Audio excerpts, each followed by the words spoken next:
The official death toll is 26,000. That's not too bad. More recent estimates point to a number several times higher. Oh, never mind. The failure of Shit, I fell for that propaganda, bro. the dam. Rise of China, Cultural Revolution, yes.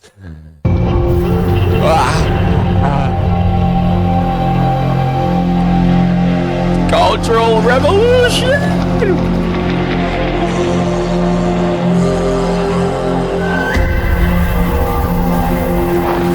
The Little Red Book. The 1960s. And China is back as a major world power.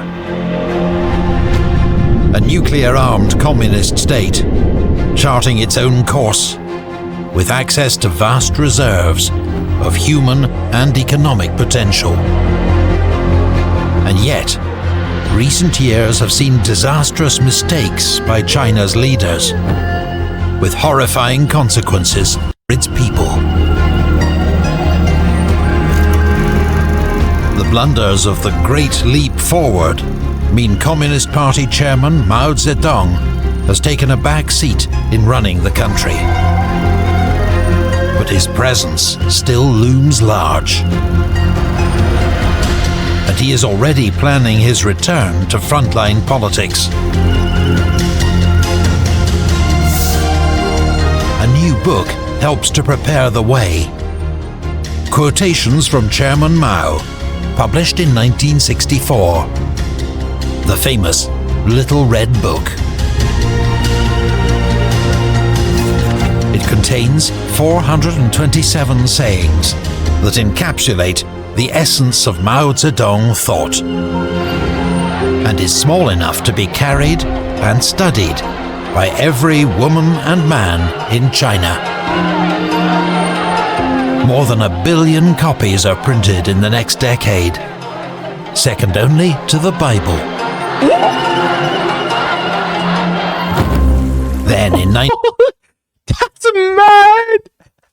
That's insane! I'm like 1 billion copies? I'm like, how many books have 1 billion copies? Yo! What? 1966, Mao makes a very public political intervention. That's... Mao believes that the success of the Chinese Communist Revolution relies upon continuous momentum. He now feels support for that project is waning and plans a radical program of renewal. Warning of hidden enemies within the Chinese Communist Party, he calls for a new state of permanent cultural revolution. The youth must rise up, he says, and smash the 4 olds: old thought, old culture, old habits, and old ideas. Mao can rely on a group of loyal attack dogs to support him in his new campaign. They include Defense Minister Lin Biao, who controls the military, and Mao's wife, former actress Jiang Qing. Yo, I did a reaction on Jiang Qing a long time ago. That lady was crazy, bro. Much of the media. Initially, students and youths respond to Mao's call with enthusiasm. They organize themselves into units known as Red Guards, donning red armbands and brandishing Mao's Little Red Book. 1 billion copies, bruh. Millions travel to Beijing, where Mao reviews them at mass rallies in Tiananmen Square.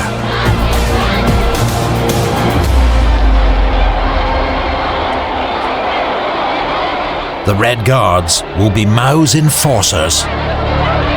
They quickly turn on their university lecturers and high school teachers, symbols of the old order, many of whom are beaten and humiliated.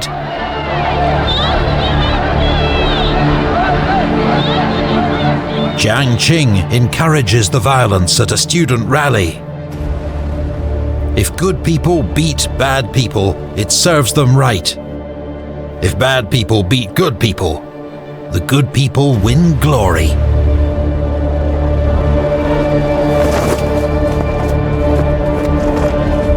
Within Low-key facts, I cannot lie. weeks, the chaos spreads from campuses to society at large, and from Beijing to every city and province in China. Mobs of Red Guards, often thousands strong, roam the streets, attacking anyone they deem bourgeois or reactionary.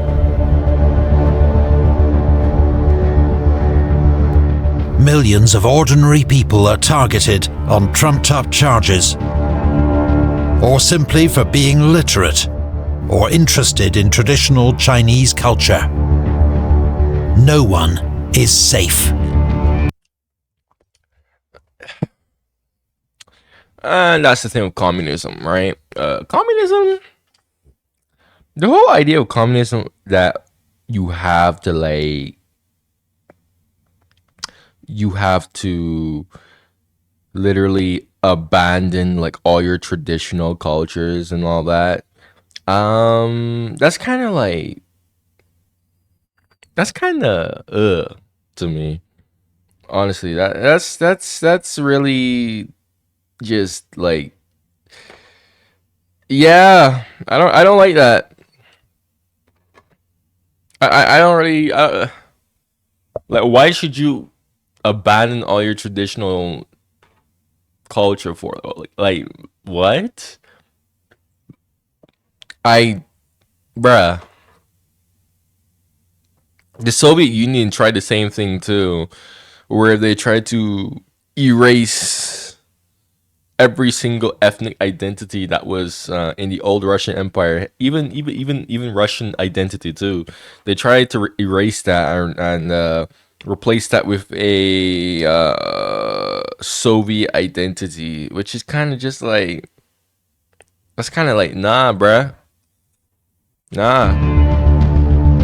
Victims are subjected to struggle sessions, in which they are publicly humiliated, tortured, and beaten, sometimes to death. Friends and relatives of the accused are often forced to lead the attacks. That's Millions of books, wow. artworks, and monuments linked to pre-communist China are destroyed. Why? I just don't understand. Like, what's the purpose of it? Like, you can be a communist society without getting rid of your like cultural aspects. Like, can you not? That doesn't even sound like communism, bro. That just sounds like just totalitarianism right there. Like, I don't understand. The only good thing about like the communists taking over China is that they simplified Chinese. That's the only good thing that really actually came out of this. Chinese, I heard, I said it in a few of my other China reactions in the past that China, like Chinese is seems hard, but I think some people in my comments told me it's really not that hard at all. It's actually very, very simple and straightforward. And yeah, I saw other people that were saying the same thing too the other day, that they were saying like, yeah, no, Chinese isn't hard at all. Like, it's only English speakers who think Chinese is hard, but like overall, Chinese is not hard. Like, it's very, very straightforward. So that's interesting. So that's the only good thing that came out of this. Everything else is kind of like meh. On the 26th of December 1966, at his 73rd birthday party, Mao calls for all-round civil war. Party officials are to be purged and replaced with revolutionary committees. These will consist only of supporters of the Cultural Revolution. In other words, those loyal only to Mao. The The military is ordered to support the purge, leading to a much bloodier phase of the Cultural Revolution.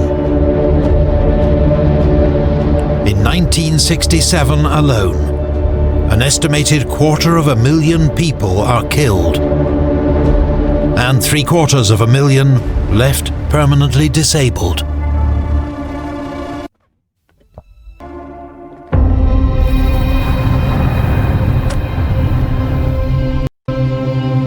The revolutionary. In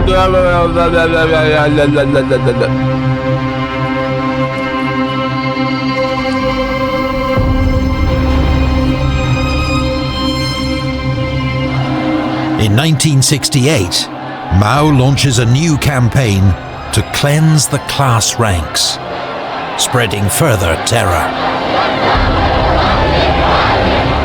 All sections of society, across all ages, are affected. A further 30 million are subjected to struggle sessions. Mao's wife, Jiang Qing, a key leader of the Cultural Revolution, is now one of the most powerful and feared figures in China. The chaos reaches the very top of the party, as Mao settles scores with perceived rivals. Liu Shaoqi, China's head of state, is dragged to struggle sessions along with his family. They are publicly beaten by Red Guards and imprisoned. At the 1969 Party Congress, State Premier Zhou Enlai denounces Liu as a criminal traitor, enemy agent, and scab in the service of the imperialists, modern revisionists, and the nationalist reactionaries. A broken man, Liu dies in prison 7 months later. Other prominent victims include Deng Xiaoping, a leading pragmatist and reformer on the Politburo Standing Committee. He is sent to work in a tractor factory. His brother is driven to take his own life. Oh my goodness. His son is tortured by Red Guards for months and then thrown from a third-floor window, leaving him paralyzed for life. What the? Yo! Many other senior officials are purged. Oh my gosh. I think this is the worst revolution that I have heard thus so far. The Cultural Revolution. So much violence. Oh my gosh, man. Not even when the communists were taking over Russia. Like, it was pretty violent. It was pretty violent, especially what happened to the Tsar's family and himself. But like, this is just a whole different level of violence. Oh my damn. Among them, Xi Jinping, the father of future Chinese leader Xi Jinping. Zhou Enlai survives as Premier of the People's Republic of China, though his adopted daughter, Sun Weixue, is arrested, tortured, and dies in prison. Zhou expresses no public criticism and endorses the persecution of former colleagues. It is a strategy of political survival. His personal relationship with Mao is uneasy. Mao envies Zhou's popularity, but relies on him to run the government and mastermind China's foreign relations. However, Mao names loyalist Defense Minister Lin Biao, not Zhou, to be his successor when the time comes. In July 1968, Mao orders the Red Guards to end their attacks, which have served their purpose. But bloody suppressions and campaigns will continue for years. In the final reckoning, Mao's Cultural Revolution claims the lives of unknown thousands perhaps millions. It inflicts cruel and inhumane treatment on countless more, and destroys huge swathes of China's cultural heritage. The deep trauma, for victims and perpetrators, lasts to this day.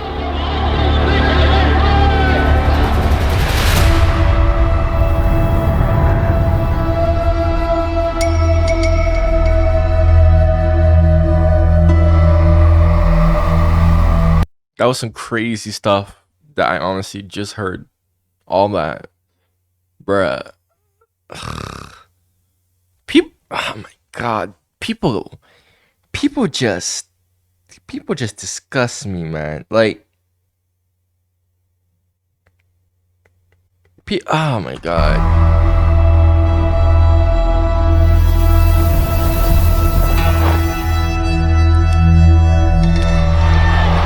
The excesses of the Cultural Revolution seemed to give Mao a stranglehold on power.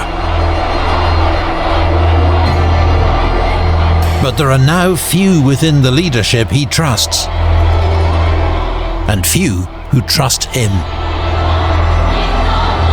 Mao's relationship with Defense Minister Lin Biao begins to sour. Each suspects the other of plotting their downfall. In 1971, Lin Biao decides he must flee China for his own safety. With his family, he boards a flight to the Soviet Union,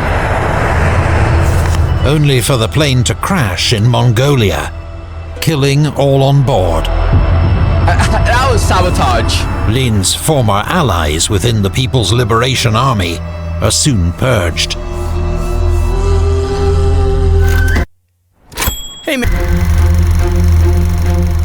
With Lin out of the picture, Premier Zhou Enlai rises further in status and authority. Never a diplomat, Mao relies on Zhou to restore harmony at home and build bridges abroad. And in the early 70s, Zhou oversees a series of foreign policy successes that further enhance his prestige and popularity.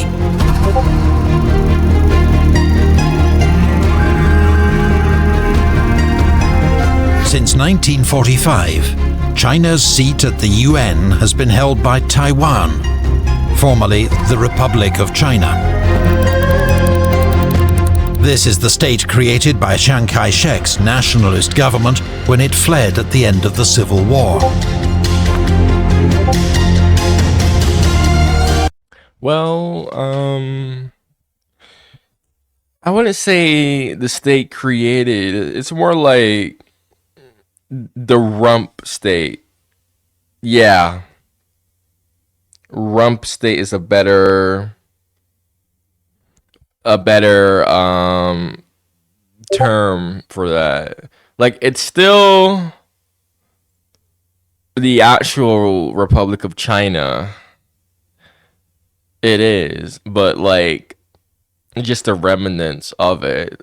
It like the entity's still there, but you know, losing like 99% of your territory. But the still that 1% is still there. So you know, the Republic of China never ceased to exist. If we keep that in mind, so no, the Republic of China still lives on. Funny enough, it's just a rump state. You know, it's like the Empire in Star Wars, right? The Empire, when the rebels would win, the Empire wasn't completely destroyed. They fled into the unknown regions, and they kind of just lived on. And the New Republic didn't really do anything about them. You know, so yeah, it's kind of like that logic. Weirdly enough, it's like whenever I hear people say like, "Oh, Taiwan is the real China," and it's like I think I explained this before, but I'll just say it again. they're both just two separate Chinas. Like they're both two separate China. Really and truly, like, yes, I know about the one China policy and whatnot, but like, just put that aside. Really and truly, like, they're both Chinas, two different Chinas, right? They're the same people, just two different nationalities. And even then, they both originated from one nationality and just broke off due to ideological reasoning. So it's not even like nationality that are different. It's more like politically they're different. Like, so that's how I view it. Freaking, they're both just two different types of China countries, literally. Like, I don't know why people just can't really accept that. I do know why Taiwan can't really, like, just officially declare independence from China.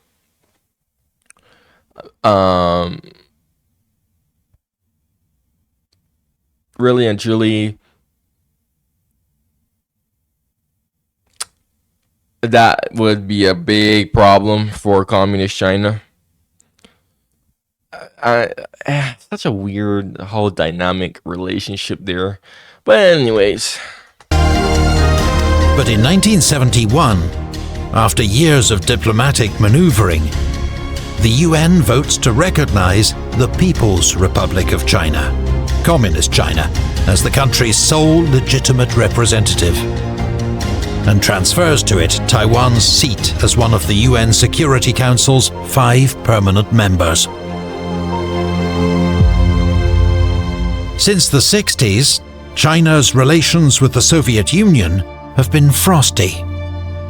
There have even been bloody border clashes between the two nuclear-armed communist powers. The first is in 1969, in the east. But fighting later spreads to Xinjiang, leaving scores dead.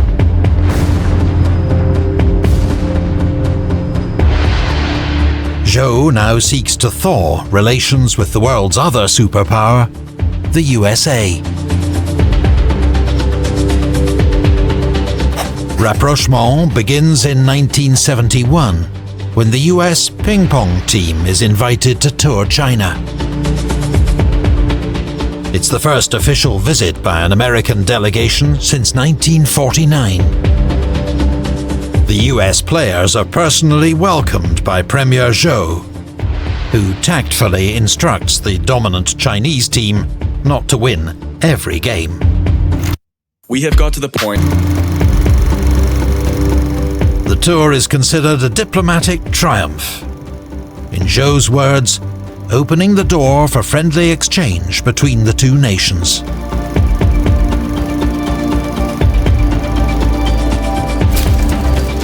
Building on the foundations of ping-pong diplomacy, US President Richard Nixon visits China in 1972.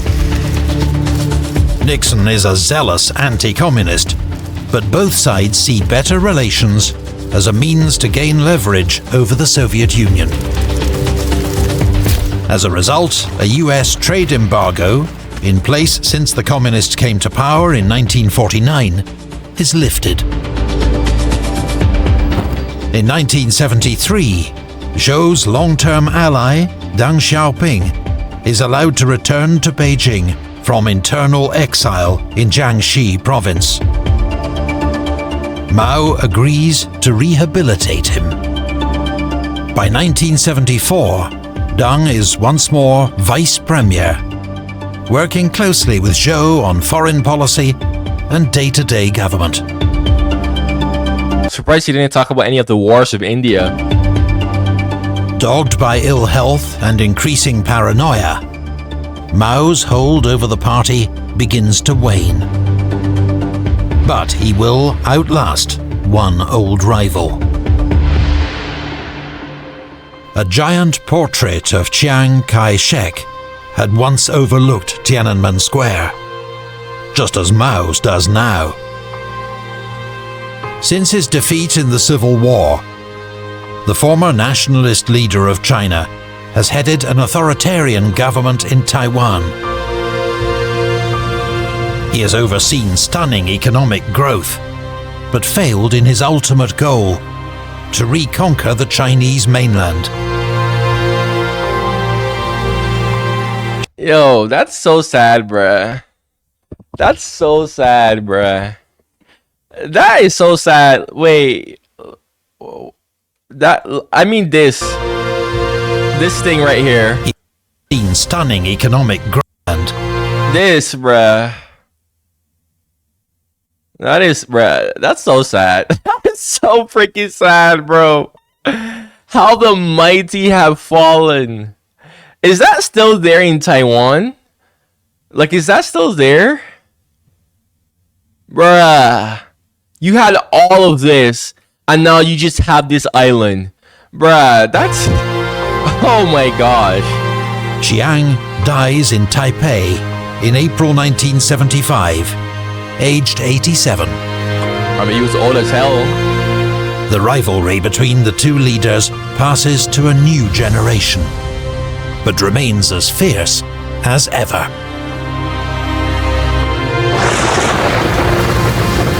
Four months later, China is hit by a powerful typhoon.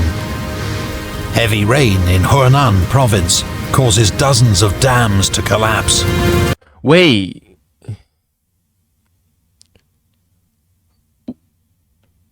Typhoons could go that deep into China?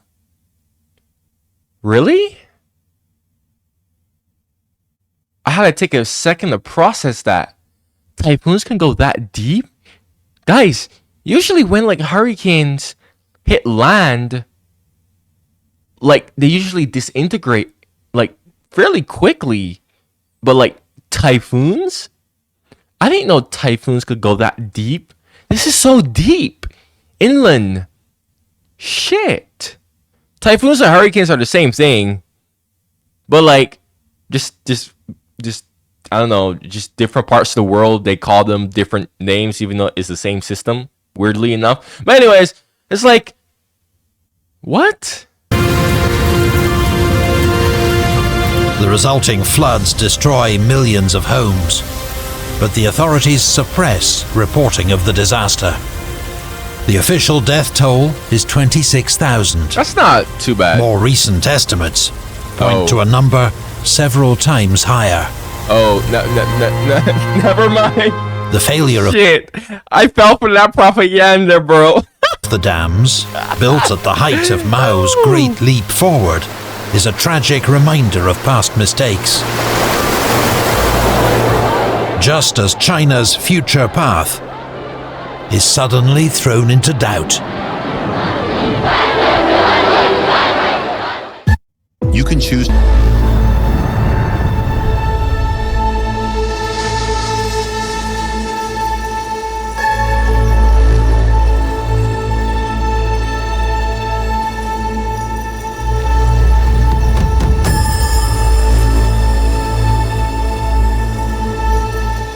By 1975, the Chinese Communist Party is divided between modernizers and loyalists. Leading the modernizers, Deng Xiaoping, Zhou Enlai, and others, who now openly point the finger at a gang of four for inciting the worst excesses of the Cultural Revolution. The gang, all Mao loyalists, is led by his wife, Jiang Qing, and includes Zhang Chenqiao, a political theorist, literary critic Yao Wenyuan, and labor activist Wang Hongwen. All hold key positions in the party or state apparatus. Through the Central Cultural Revolution Group, they largely control state media, from newspapers and radio to revolutionary opera and theatre.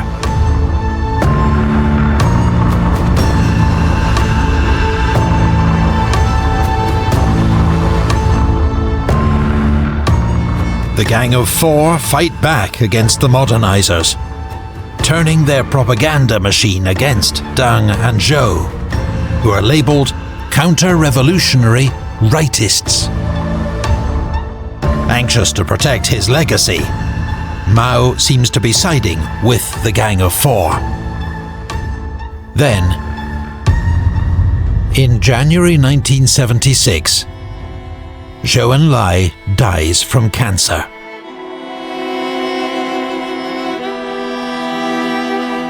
Zhou had received an early diagnosis, but Mao had personally intervened to delay potentially life-saving treatment. Such was his determination to outlive his political rival. As Chinese premier since 1949, Zhou was one of the key architects of Yeah, bruh. Yeah, Mao. Bruh. What? Bro, that is some diabolicalness final boss. Communist China. President Nixon had called him the greatest statesman of our era. And as a skilled diplomat and stabilizing force, he'd shaped foreign policy and helped to modernize the country. But his attempts to moderate Mao's mistakes had only limited success. His legacy is inescapably entwined with the disasters of Mao-era China. But Zhou remains hugely popular, and on the 4th of April, crowds gather in Tiananmen Square to mourn his death and protest against the attacks made on him by the Gang of Four. The following day, the army is sent in to clear the square, with around 40 arrests. Bro, apparently Tiananmen Square is just popular for protests? Zhou's ally, Deng Xiaoping, is blamed for the disturbance and dismissed once again.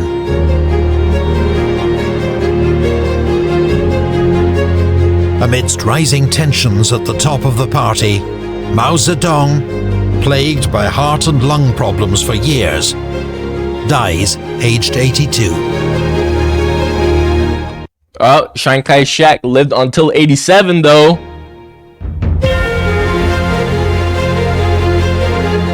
Many millions of Chinese have known no leader but Mao. The country is in shock. A week. Yo, I ain't gonna lie to you, bro.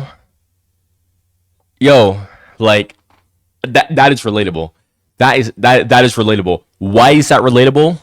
Because, bruh, like you don't. Like, how do I explain it? Okay, when the queen died, right? Like, I grew up with the queen because Barbados was a Commonwealth realm until 2021. So, because of this, you know, whenever the queen would do her visits, or like someone from the royal family would visit the country, because they do that a lot, because obviously, you know, it's their realm. You gotta show yourself there. And you know, sometimes like on special occasions or whatnot, right? Or like the queen's birthday, right? You know, all I was used to was hearing is like the queen. That's like the only person that I ever heard about.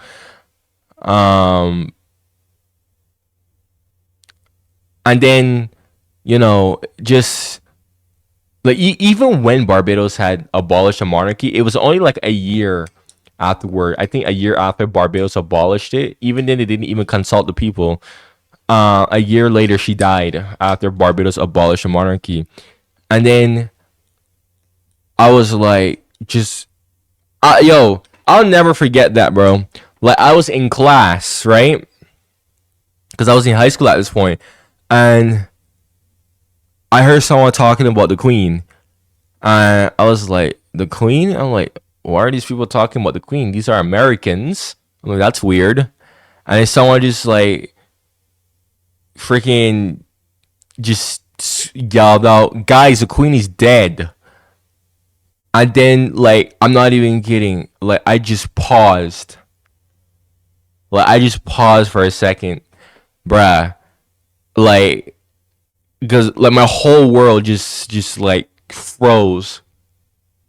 Bruh, you wouldn't understand this shit unless you grew up with the Queen, too, like I did. And I was just, like, thinking to myself, like, is this for real? Like, all the visits, all the stuff that I always have been hearing about the Queen, especially because Barbados loved the Queen too. Like it was like them. It was just a shocker to me too. I was just like it just felt so weird. Just felt surreal. Like I just. Even now, just thinking about that moment, like I just was like, "What?" Just a shock, especially because a few days before that, she seemed so fine, and then boom, just gone. And I'm like, "Yo, that's all I ever grew up with was the Queen, and like nobody else." Who was I patriotic to? I was patriotic for the Queen, nobody else. And boom, just like that, she's gone. And that's all I ever grew up with up until that point. So, like, shit, bro. I honestly feel this. National mourning is declared. Over 7 days, 1 million visitors file past Mao's body as he lies in state in the Great Hall of the People in Tiananmen Square.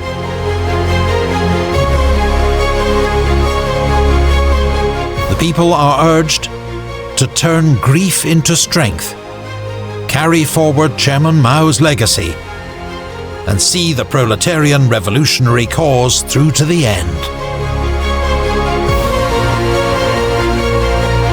To most Chinese, Mao is and remains the great helmsman, a titanic figure who guided China through stormy seas to security and prosperity. But his successes were matched by disastrous failures. His agricultural reforms, motivated by pure ideology, triggered the largest man-made famine in history. Tens of millions died as a result. The Cultural Revolution saw suffering inflicted on many thousands of innocent victims. Mao's rule has left Chinese society highly regimented and riven with distrust, a place where any dissent is quickly and ruthlessly suppressed.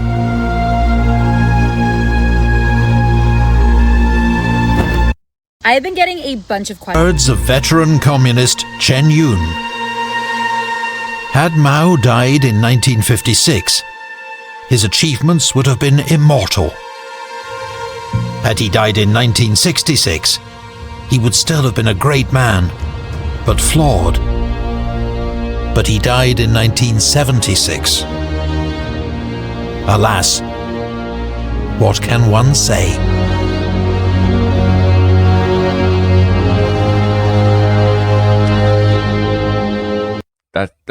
Yeah?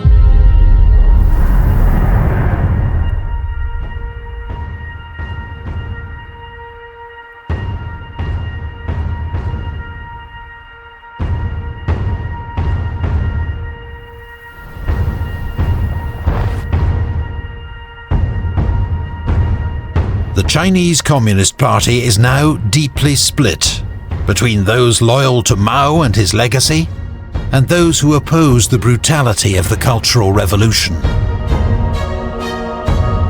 Mao's designated successor is Hua Guofeng. He is an able, if uninspiring, party official, but lacks prestige and personal authority. Officially, his mantra is clear. Whatever policy Chairman Mao decided upon we shall resolutely defend. Whatever directives Chairman Mao issued, we shall steadfastly obey. In practice, he pulls off a delicate balancing act between honoring Mao's legacy and modernization. His first task is to deal with the Gang of Four, led by Mao's widow, Jiang Qing. For many, they embody the worst excesses of Mao's rule. After the period of national mourning comes to an end, Hua moves against them.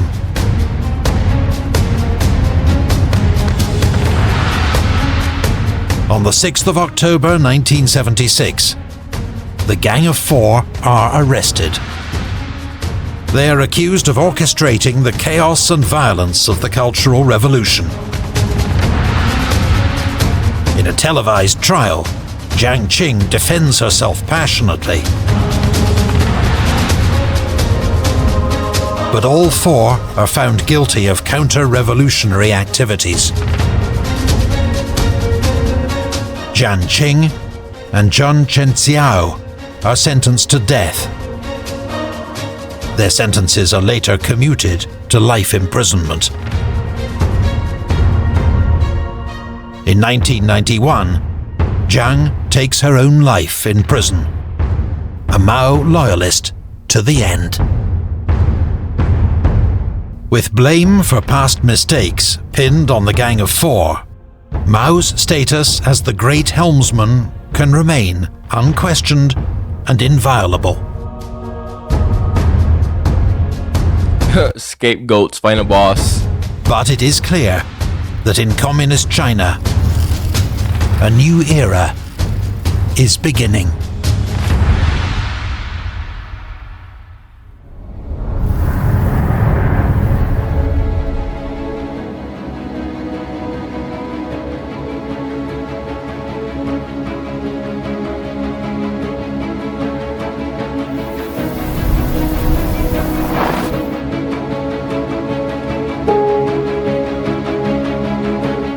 The Gang of Four had represented one extreme of the Chinese Communist Party, the Mao loyalists. If one figure represents the opposite wing of the party, it's Deng Xiaoping. Now aged 72, Deng's fortunes within the party have fluctuated wildly. In the 1930s, he'd supported Mao in the rural Soviets and the struggles against the Kuomintang. He'd become a willing enforcer of the brutal anti-rightist campaigns of the 1950s, an economic reformer in the 1960s. Then a sudden and dramatic fall from favour at the height of the Cultural Revolution. Deng is now seen as a natural leader, a talent too great for the party to ignore. But he's old! In July 1977, Hua Guofeng rehabilitates Deng for a second time, appointing him vice chairman of the Communist Party. From now on, all the momentum is with the reformers. Deng is acutely aware that China is in a disastrous state, weakened by Mao's Great Leap Forward and the Cultural Revolution. The average income of a Chinese peasant, still 80% of the population, is just $40 a year. Because of the What? Cultural Revolution, crucial positions across the country are held by unqualified military officials. How do you live $40 a year? How do you live off of that? How the hell do you live off of? What was the Chinese economy like? Yo, someone, please answer this question. I need to know. I need to know this. How the hell did people survive with Mao that? loyalists. I need to know that. Universities have been shuttered for a decade.